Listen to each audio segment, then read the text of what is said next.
الفريق جاهز واستغلال ما يتوفر عليه من إمكانيات فنية لخدمة المجموعة في مرحلة إياب البطولة الوطنية. تنطلق المباراة يا سادة، كان موفق في تدبيرها رفقة لاعبي فريق المغرب التطواني يبحثون عن ربح المزيد من النقاط مع انطلاق مرحلة الإياب للابتعاد عن منطقة الخطر. كرة من رضواني وصل لأيوب الكحل، طلب للكرة من باب إنسا، فضل أنه يلعبها لليمين من الطرف الأيسر. باب إنسا مركش كثير في الكرة الماضية. باب إنسا يطالب بلمسة يد في الكرة الماضية، يقول له كانت لمسة يد من طرف مدافع فريق المغرب الفاسي لإعادة تحضير الكرة من لمين.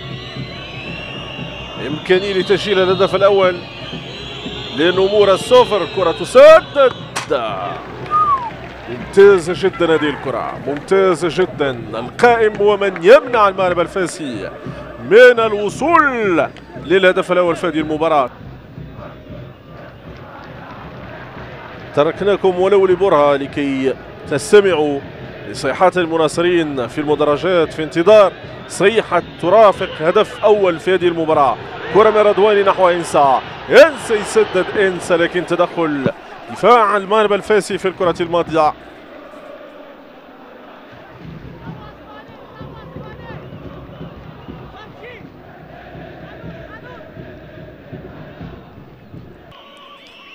ضربة خطأ تطوانية تمضي وتتساقط دقائق الجولة الأولى والنتيجة على حالها. كرة في منطقة الجزاء، مازال الإمكانية لفريق المغرب التطواني. الحكم يطالب بمواصلة اللعب، كرة تسدد لكن بعيدا عن مرمى صلاح الدين شهاب.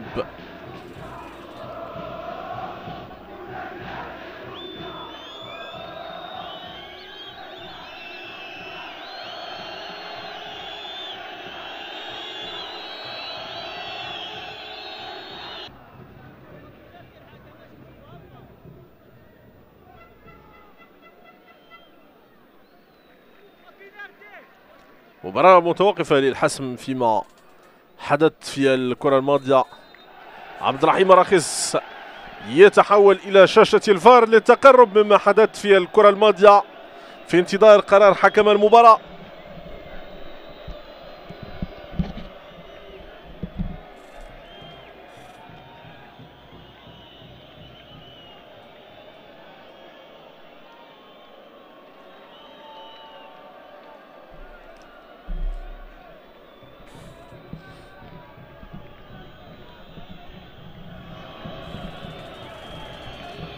الإعادة للتدخل من دفاع المغرب الفاسي على أيوب الكحل.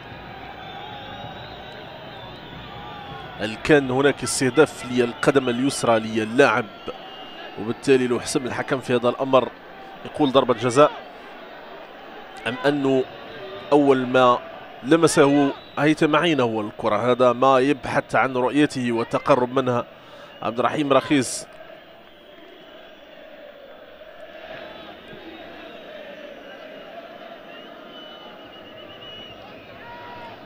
الكرة أولا أو قدم اللاعب هي الأولى. أظن من هذه الزاوية الصورة أوضح، وقد تساعد الحكم على إصدار قرار يتناسب وطبيعة ما حدث.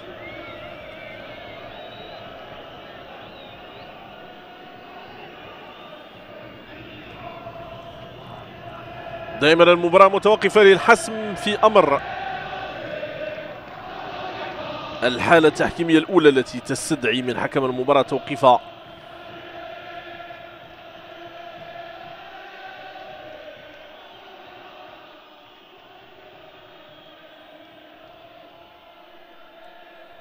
عبد الرحيم راخص يعود إلى أرضية الملعب، يقول بعد ما شفت الفار هناك استئناف للاعب، وبالتالي أول ما لمسه المدافع هيثم عينه هو الكرة، وهذا الذي بدا واضحا للمدرب عبد الرحيم راخص والمسؤول عن قرارات التحكيمية في هذه المباراة التي تستأنف، والنتيجة على حالها والأوضاع كما هي هنا في مدينة تطوان.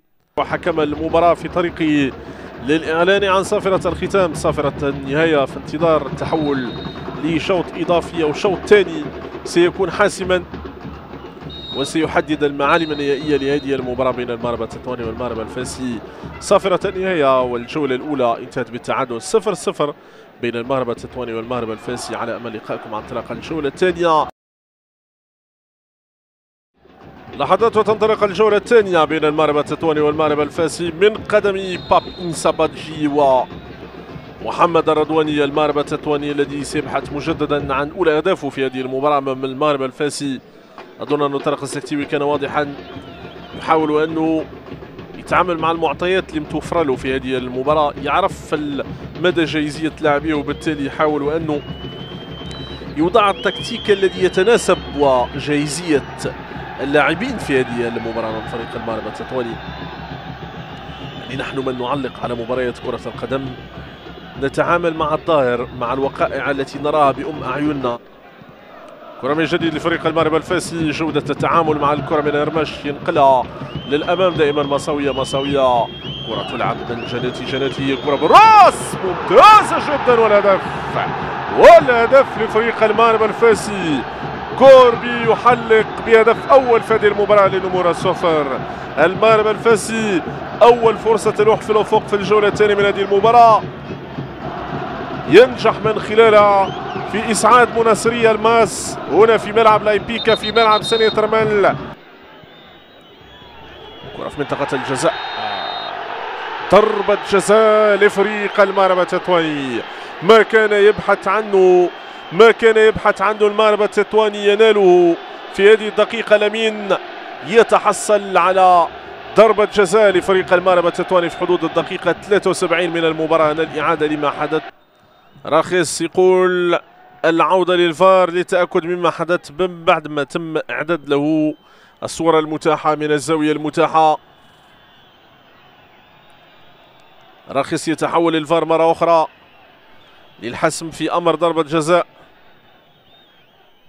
طلب للكرة من باب إنسا بادجي وتدخل مدافع فريق المغرب الفاسي. هل كان هناك شد من القميص أدى بالمهاجم لكي يسقط، أم أنه كان تمويه من طرف مهاجم المغرب التطواني باب إنسا بادجي؟ تثبيت ضربة جزاء أو إنذار مهاجم فريق المغرب التطواني؟ يقول ما فيه ولا شيء. حكم المباراة السيد عبد الرحيم راخيس ينصف جهود الجبلي يتحول إلى منطقة الجزاء وينذر باب إنسا بادجي. كرة في منطقة الجزاء، بادجي سدد. بادجي يستعرض في الكرة الماضية، كان بإمكانه أن يصل المرمى بأفضل طريقة بأفضل الطرق.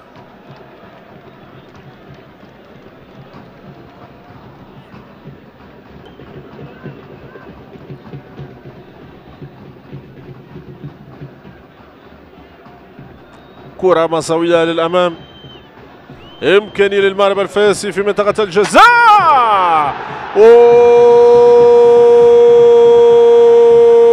هدف الخاتم ومشهد الختام، هدف الخاتم ومشهد الختام في الكرة الماضية. المغرب الفاسي يسدد، المغرب الفاسي يسجل في مباراة فيها ما يقارب 21 تسديدة مؤطرة.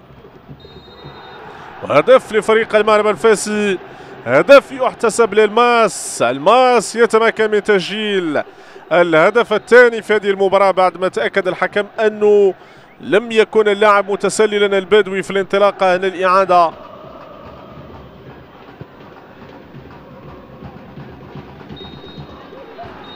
وأن الحكم ينهي المباراة بتفوق المغرب الفاسي بهدفين مقابل شيء.